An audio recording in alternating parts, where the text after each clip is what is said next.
ექსპერტთა აზრით, საერთაშორისო მედიაში რუსეთის აგრესიის ინტენსიური გაშუქების შედეგად დასავლეთში საქართველოს ცნობადობა და პოზიტიური დამოკიდებულება მკვეთრად გაიზარდა. ეს მომენტი სწორი სტრატეგიის შემთხვევაში ქართველ მწარმოებლებს შეუძლიათ ძალიან მომგებიანად გამოიყენონ.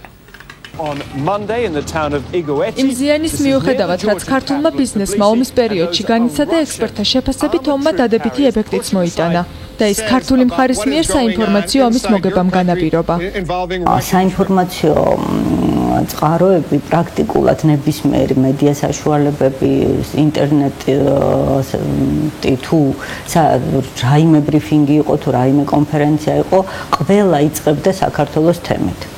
ეს ძალზე საინტერესო რამ არის იმ თვალსაზრისით, რომ მართლა მოხდა ქართული სახელმწიფოს მიმართ ყურადღების კონცენტრაცია. ყურადღების კონცენტრაცია და ცნობადობის გაზრდა.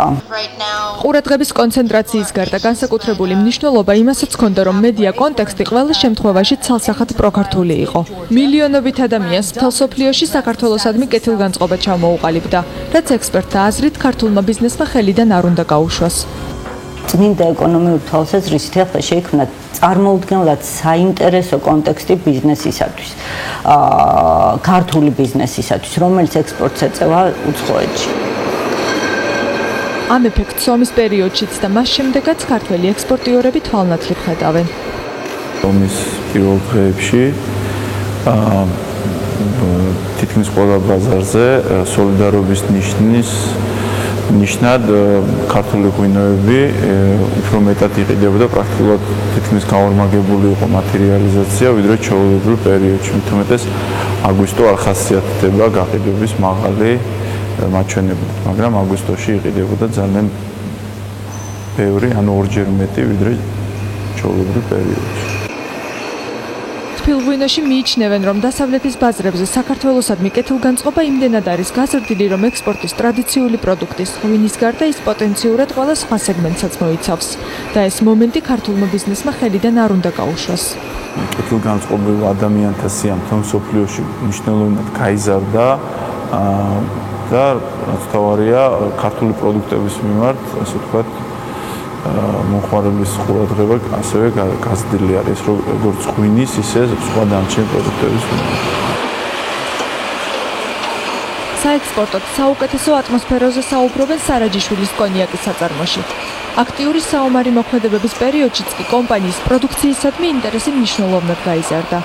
ჩვენმა პარტნიორებმა, კერძოდ ბალტიისპირელმა პარტნიორებმა, ლატვიიდან პარტნიორებმა აი ყველაზე ეპიცენტრი როდესაც იყო საომარი მოქმედებების, მაშინ მათი ხელმძღვანელობა არ დაიზარეს, არ შეშინდნენ. ჯერ ხო ისე გვეკონტაქტებოდნენ და ვამხნევებდნენ აქეთ და შემდეგ ჩამოვიდნენ გარკვეული რაღაც ფინანსური მოაგვარის ჩვენთან და იმ წუთას გააგრძელეს ხელშეკრულება. სარაჯიშვილში ამბობენ, რომ ტრანსპორტირებაში შექმნილი პრობლემების შედეგად პროდუქციის მიწოდება 10 დღით ჩაუვარდათ, თუმცა თანამშრომლობის ინტერესი არც ერთ შემკვეთს არ დაუკარგავს. არავის ეჭვი არ გამოუწვევია იმას, რომ ჩვენ განვაგრძობთ მიწოდება ჩვენი პროდუქციისას ჩვეულებრივად და ის დაგეგმილი ხელშეკრულებები, კონტრაქტები, რითაც ჩვენ უნდა მიგვეწოდებინა ამ პერიოდში ჩვენი პროდუქცია ფაქტიურად მუშაობს. სოფლიო მედიაში საქართველოს მზარდი პოპულარობა ინვესტიციებზეც დადებითად უნდა აისახოს. მიიჩნევენ ინვესტიციათა სააგენტოში. საქართველოში მაქსიმალური ინტერესის შედეგად სააგენტო ახალ ინვესტიციებს ტურიზმის სფეროში მოელის. უძრავი ქონების გარდა, რომელიც პრაქტიკულად ტრადიციული იყო ინვესტორებისათვის, ამ კონფლიქტებმა და ამ ომიანობამ ხელი შეუწყო საქართველოს გაესწრო მსოფლიოსათვის და რაც აუცილებლად გამოიწვევს ტურიზმების და საქართველოში. ექსპერტთა აზრით, მომენტის გამოსაყენებლად კომპანიებს დამატებითი მუშაობა ბრენდის შექმნასა და დახვეწაზე მოუწევთ. ქვეყნის პოპულარობის მიუხედავად პროდუქცია თავისი დიზაინითა და მიწოდების ტექნიკით სტანდარტებს მაინც უნდა პასუხობდეს.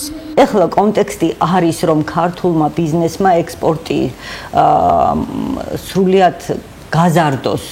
ოღონდაც არის საშიშროებაც, არასწორად მიწოდებული პროდუქტი, რომელიც დღეს გვაქვს, არასწორად შეფუთული, არასწორი ბრენდის კონცეფციით, არასწორ და ასე შემდეგ. შეიძლება ძალიან მწარე შედეგებით დაგვიმთავრდეს. ამ ფონზე ახალ შეკვეთებს ელიან საბრენდო საკონსულტაციო კომპანიები. მათ სერვისზე მოთხოვნა ბაზარზე აქამდე ძალიან ნელა ყალიბდებოდა და ახლა იმედი აქვთ, რომ ბრენდინგს კომპანიები მეტ ყურადღებასა და სახსრებს დაუთმობენ. რეკლამის შემდეგ შეიტყობთ, როდის დაიწყებენ ბანკები კრედიტების სრული მასშტაბით გაცემას და როგორი იქნება განაკვეთები. ამ საკითხის გარკვევის გარეშე მწარმოებლებს იმ მომენტით სარგებლოა, რაზეც სიუჟეტში იყო საუბარი, ძალიან გაუძნელდებათ. ნახავთ, რომელი ქვეყნები ანაცვლებენ რუსეთს ქართული მაღაზიების თაროებზე და რამდენად რთულია ეს პროცესი. დაგველოდეთ.